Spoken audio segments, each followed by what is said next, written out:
Canadian ਸਿਹਤ ਮਾਹਰਾਂ ਦੀ ਚੇਤਾਵਨੀ, ਸਾਲ ਦੇ ਅੰਤ ਤੱਕ ਰੋਜ਼ਾਨਾ ਕੋਵਿਡ-19 ਦੇ ਇੰਨੇ ਕੇਸਿਸ ਰਿਪੋਰਟ ਹੋ ਸਕਦੇ ਨੇ ਜਿੰਨੇ ਕਦੀ ਨਹੀਂ ਹੋਏ। ਕੋਵਿਡ-19 ਨਾਲ ਬੇਹਾਲ ਅਲਬਰਟਾ ਦੇ ਮਰੀਜ਼ ਸਾਂਭਣ ਵਾਸਤੇ ਬ੍ਰਿਟਿਸ਼ ਕੋਲੰਬੀਆ ਤੇ ਓਨਟਾਰੀਓ ਨੇ ਕੀਤੀ ਪੇਸ਼ਕਸ਼। ਕਿਊਬੈਕ ਦੇ ਬਿੱਲ 21 ਤੇ ਪੁੱਛੇ ਸਵਾਲ ਤੇ ਭੜਕੇ ਸਾਰੇ ਹੀ liberal party leaders. Jagmeet Singh ਦੀ ਚੁੱਪੀ ਖਾਸ ਤੌਰ ਤੇ ਚੁੱਭ ਗਈ ਹੈ ਸਿੱਖ ਭਾਈਚਾਰੇ ਨੂੰ। ਤੁਸੀਂ ਵੇਖ ਰਹੇ ਹੋ ਪ੍ਰੋਗਰਾਮ ਖਬਰਸਾਰ ਹਫ਼ਤਾਵਾਰ। ਮੈਂ Amarinder Grewal.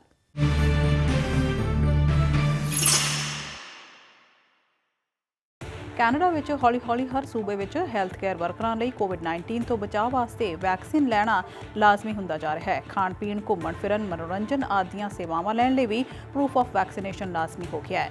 North western territories ਵਿੱਚ ਅੱਜ ਤੱਕ ਦੀ ਸਭ ਤੋਂ ਮਾੜੀ ਕੋਵਿਡ ਆਊਟਬ੍ਰੇਕ ਚੱਲ ਰਹੀ ਹੈ ਤੇ ਨਿਯਮਾਂ ਵਿੱਚ ਢਿੱਲ ਦੇਣ, ਨਿਯਮ ਤੋੜਨ ਅਤੇ ਮਾਸਕ ਵਿਰੋਧੀ ਰੈਲੀਆਂ ਵਿੱਚ ਮੋਹਰੀ ਅਲਬਰਟਾ ਸੂਬੇ ਵਿੱਚ ਇੱਕ ਵਾਰ ਫਿਰ ਐਮਰਜੈਂਸੀ ਨਾਫਜ਼ ਹੋ ਗਈ। 18,000 ਤੋਂ ਵੱਧ ਐਕਟਿਵ ਕੇਸਿਸ ਚੱਲ ਰਹੇ ਨੇ, ਜਿਸ ਤੋਂ ਬਾਅਦ ਜਾ ਕੇ ਫੈਸਲੇ ਲਏ ਗਏ, ਪਰ ਕਾਫੀ ਦੇਰ ਹੋ ਗਈ ਹੈ। ਵੀਰਵਾਰ ਨੂੰ ਅਲਬਰਟਾ ਵਿੱਚ ਕੋਵਿਡ-19 ਦੇ 1700 ਤੋਂ ਜ਼ਿਆਦਾ ਮਾਮਲੇ ਸਾਹਮਣੇ ਆਏ। ਜ਼ਰੂਰੀ ਸਰਜਰੀਜ਼ ਰੱਦ ਹੋ ਰਹੀਆਂ ਨੇ ਕਿਉਂਕਿ ਅਲਬਰਟਾ ਦੇ ਹਸਪੀਟਲਸ ਕੋਵਿਡ-19 ਮਰੀਜ਼ਾਂ ਨਾਲ ਭਰੇ ਹੋਏ ਨੇ। ਬੇਹੱਦ ਬਿਮਾਰ ਮਰੀਜ਼ਾਂ ਨੂੰ ਰੱਖਣ ਲਈ ਹੁਣ ICU ਦੇ ਬਾਹਰ ਬੈੱਡਸ ਦਾ ਇੰਤਜ਼ਾਮ ਕੀਤਾ ਜਾ ਰਿਹਾ ਹੈ। ਜੇਕਰ ਇਹ ਵੀ ਥਾਂ ਨਾ ਬਚੀ ਤਾਂ ਓਨਟਾਰੀਓ ਅਤੇ ਬ੍ਰਿਟਿਸ਼ ਕੋਲੰਬੀਆ ਨੂੰ ਮਰੀਜ਼ ਭੇਜੇ ਜਾਣਗੇ।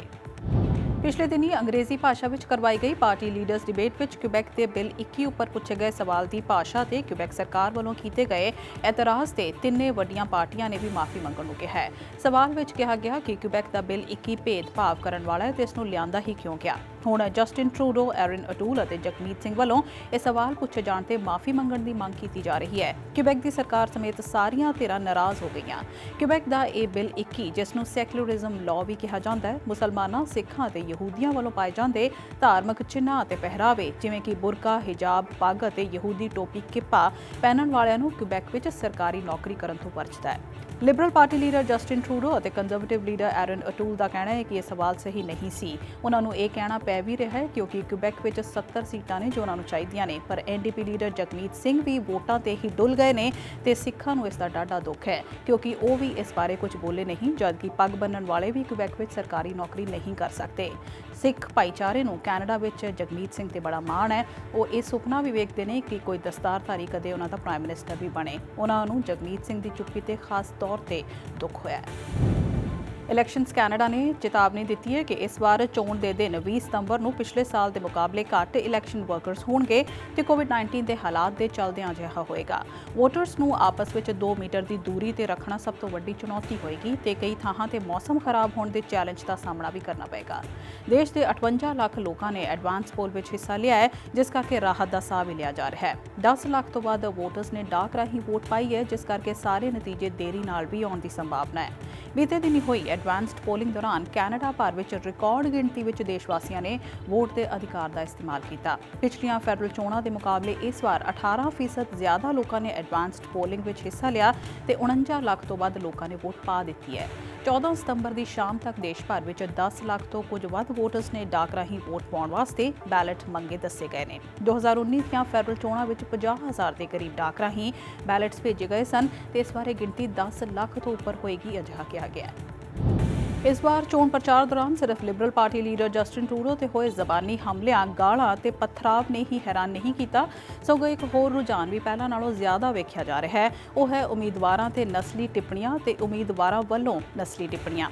ਜਗਮੀਤ ਸਿੰਘ ਦੀ NDP ਪਾਰਟੀ ਦੇ 2 ਉਮੀਦਵਾਰਾਂ ਨੇ ਨਾਮਜ਼ਦਗੀ ਵਾਪਸ ਲਈ ਹੈ। ਓਨਟਾਰੀਓ ਤੋਂ ਉਮੀਦਵਾਰ ਸਿਡਨੀ ਕੋਲਸ ਨੇ ਫੇਸਬੁੱਕ ਪੋਸਟ ਵਿੱਚ ਇਜ਼ਰਾਈਲੀ ਯਹੂਦੀਆਂ ਤੇ ਕੋਵਿਡ-19 ਦੇ ਟੀਕੇ ਚੋਰੀ ਕਰਨ ਦਾ ਦੋਸ਼ ਲਾਇਆ ਸੀ ਤੇ Nova Scotia NDP candidate Dan Osborne ਨੇ ਨਾਜ਼ੀਆਂ ਵੱਲੋਂ ਮਾਰੇ ਗਏ 60 ਲੱਖ ਯਹੂਦੀਆਂ ਦੀ ਨਸਲਕੁਸ਼ੀ ਤੇ ਅਤੇ ਉਹਨਾਂ ਨੂੰ ਬੰਦੀ ਬਣਾਉਣ ਲਈ ਬਣਾਏ ਗਏ ਕੈਂਪਾਂ ਦੀ ਹੋਂਦ ਤੇ ਹੀ ਸਵਾਲੀਆ ਟਿੱਪਣੀ ਕਰਕੇ ਮਜ਼ਾਕ ਕੀਤਾ।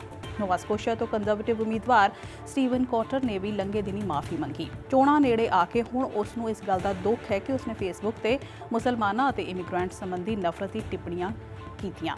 ਇਹ ਉਹ ਲੋਕ ਨੇ ਜੋ ਜਿੱਤ ਕੇ ਸਾਡੇ ਮੰਤਰੀ ਵੀ ਬਣ ਸਕਦੇ ਸਨ। ਜੇ ਬਣ ਜਾਂਦੇ ਤਾਂ ਕੀ ਕੁਝ ਕਰਦੇ, ਇਹ ਕਿਊਬੈਕ ਦੀ ਸਰਕਾਰ ਦੀਆਂ ਹਰਕਤਾਂ ਦੱਸ ਹੀ ਰਹੀਆਂ ਨੇ।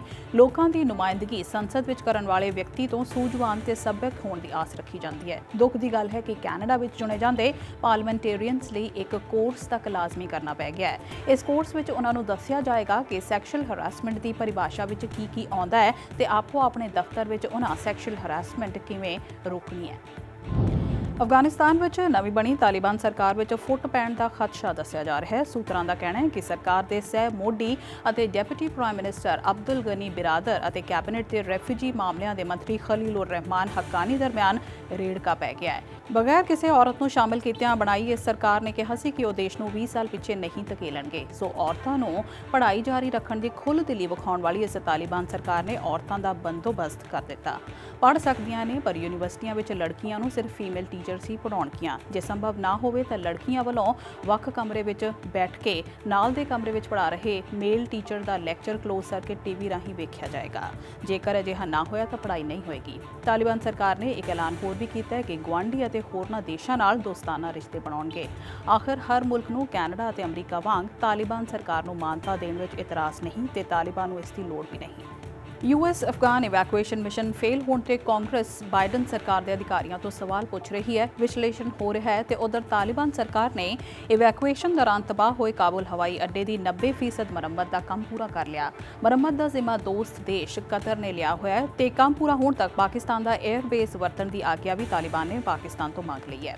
ਪਾਕਿਸਤਾਨ ਦੇ ਪ੍ਰਧਾਨ ਮੰਤਰੀ ਇਮਰਾਨ ਖਾਨ ਨੇ ਲੰਘੇ ਦਿਨੀ CNN ਨੂੰ ਦਿੱਤੀ ਇੱਕ ਇੰਟਰਵਿਊ ਵਿੱਚ ਕੁਝ ਕੌੜੇ ਤੱਥ ਬਿਆਨ ਕਰਦਿਆਂ ਕਿਹਾ ਕਿ ਉਹ ਤਾਲਿਬਾਨ ਦੀ ਸਰਕਾਰ ਦੀ ਖਿਲਾਫਤ ਕਰਨ ਦੀ ਬਜਾਏ ਉਹਨਾਂ ਨੂੰ ਸਮਾਂ ਦੇਣਗੇ, ਸਾਥ ਦੇਣਗੇ ਤਾਂ ਜੋ ਅਖੀਰ 40 ਸਾਲ ਬਾਅਦ ਅਫਗਾਨਿਸਤਾਨ ਵਿੱਚ ਸ਼ਾਂਤੀ ਹੋਵੇ। ਉਹਨਾਂ ਕਿਹਾ ਕਿ ਪਾਕਿਸਤਾਨ 2 ਵਾਰ ਅਮਰੀਕਾ ਦਾ ਸਾਥ ਦੇ ਕੇ ਪਛਤਾ ਚੁੱਕਿਆ ਹੈ। ਸੋਵੀਅਤਸ ਦੇ ਖਿਲਾਫ ਅਮਰੀਕਾ ਦੇ ਕਹਿਣ ਤੇ ਉਹਨਾਂ ਮੁਜਾਹਿਦੀਨ ਨੂੰ ਸਿਖਲਾਈ ਦੇ ਕੇ ਅਫਗਾਨਿਸਤਾਨ ਭੇਜਿਆ ਤੇ ਸਤੰਬਰ 11 ਦੇ ਹਮਲਿਆਂ ਤੋਂ ਬਾਅਦ ਉਹੀ ਅਮਰੀਕਾ ਲਈ ਅੱਤਵਾਦੀ ਹੋ ਗਏ ਤੇ ਉਹਨਾਂ ਨੂੰ ਖਤਮ ਕਰਨ ਦਾ ਜ਼ਿੰਮਾ ਪਾਕਿਸਤਾਨ ਦੇ ਸਿਰ ਤੇ ਪਾ ਦਿੱਤਾ। ਹੁਣ ਉਹ ਗੁਆਂਢੀ ਮੁਲਕ ਦੀ ਸਰਕਾਰ ਨੂੰ ਖੁਦ ਸਥਾਪਿਤ ਹੋਣ ਵਿੱਚ ਮਦਦ ਕਰਨਗੇ। ਉਂਝ ਵੀ ਜਦੋਂ ਦਾ ਅਫਗਾਨ ਮਿਸ਼ਨ ਖਤਮ ਹੋਇਆ, ਅਮਰੀਕੀ ਰਾਸ਼ਟਰਪਤੀ ਨੇ ਇੱਕ ਵਾਰ ਵੀ ਇਮਰਾਨ ਖਾਨ ਨੂੰ ਕਾਲ ਨਹੀਂ ਕੀਤੀ। ਲੱਗਦਾ ਹੈ ਕਿ ਮਤਲਬ ਪੂਰਾ ਹੋ ਗਿਆ। ਤੇ ਚਲਦੇ ਕੁਝ ਹੋਰ ਖਬਰਾਂ। ਚੀਨ ਦੇ ਵੱਧਦੇ ਜਾ ਰਹੇ ਦਬਾਅ ਨੂੰ ਰੋਕਣ ਲਈ ਇੰਗਲੈਂਡ, ਅਮਰੀਕਾ ਅਤੇ ਆਸਟ੍ਰੇਲੀਆ ਨੇ ਆਪਸ ਵਿੱਚ ਹੱਥ ਮਿਲਾ ਲਏ ਨੇ, ਪਰ ਕੈਨੇਡਾ ਨੂੰ ਬਾਹਰ ਛੱਡਿਆ ਗਿਆ ਹੈ। ਇਹਨਾਂ ਵੱਲੋਂ ਨਿਊਕਲੀਅਰ ਸਬ ਪੈਕਟ ਤੇ ਹਸਤਾਖਰ ਕੀਤੇ ਜਾਣ ਦੀ ਖਬਰ ਹੈ, ਜਿਸ ਤੋਂ ਚੀਨ ਅਤੇ ਫਰਾਂਸ ਨਾਰਾਜ਼ ਹੋ ਗਏ ਨੇ।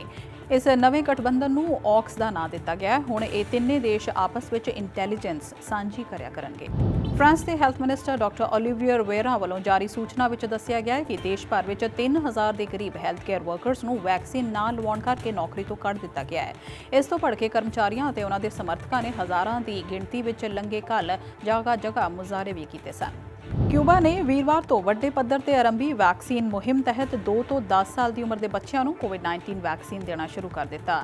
ਸਥਾਨਕ ਅਧਿਕਾਰੀਆਂ ਦਾ ਕਹਿਣਾ ਹੈ ਕਿ ਕਿਊਬਾ ਵਿੱਚ ਬਣਿਆ ਘਰੇਲੂ ਟੀਕਾ ਬਿਲਕੁਲ ਸੁਰੱਖਿਅਤ ਹੈ ਤੇ ਅਧਿਕਾਰੀਆਂ ਦਾ ਇਹ ਵੀ ਕਹਿਣਾ ਹੈ ਕਿ ਛੋਟੇ ਬੱਚਿਆਂ ਨੂੰ ਵੀ ਡੈਲਟਾ ਦੇ ਪ੍ਰਕੋਪ ਤੋਂ ਬਚਾਉਣ ਲਈ ਕੋਸ਼ਿਸ਼ਾਂ ਉਨੀਆਂ ਹੀ ਜ਼ਰੂਰੀ ਨੇ। ਸੋ 2 ਤੋਂ 5 ਸਾਲ ਦੇ 300 ਬੱਚਿਆਂ ਦਾ ਟੀਕਾਕਰਨ ਕੀਤਾ ਜਾ ਰਿਹਾ ਹੈ। ਇਸ ਤੋਂ ਇਲਾਵਾ 5 ਤੋਂ 10 ਸਾਲ ਦੇ ਬੱਚਿਆਂ ਨੂੰ ਉਹਨਾਂ ਦੇ ਸਕੂਲਾਂ ਵਿੱਚ ਟੀਕਾ ਲਾਇਆ ਜਾ ਰਿਹਾ ਹੈ। ਇਹ ਸਨ ਇਸ ਹਫ਼ਤੇ ਦੀਆਂ ਕੁਝ ਵੱਡੀਆਂ ਕੌਮੀ ਤੇ ਕੌਮਾਂਤਰੀ ਖਬਰਾਂ। ਤੁਸੀਂ ਵੇਖ ਰਹੇ ਸੀ ਪ੍ਰੋਗਰਾਮ ਖਬਰਸਾਰ ਹਫ਼ਤਾਵਾਰ। ਮਨਿੰਦਰ ਨੂੰ ਦਿਓ ਇਜਾਜ਼ਤ।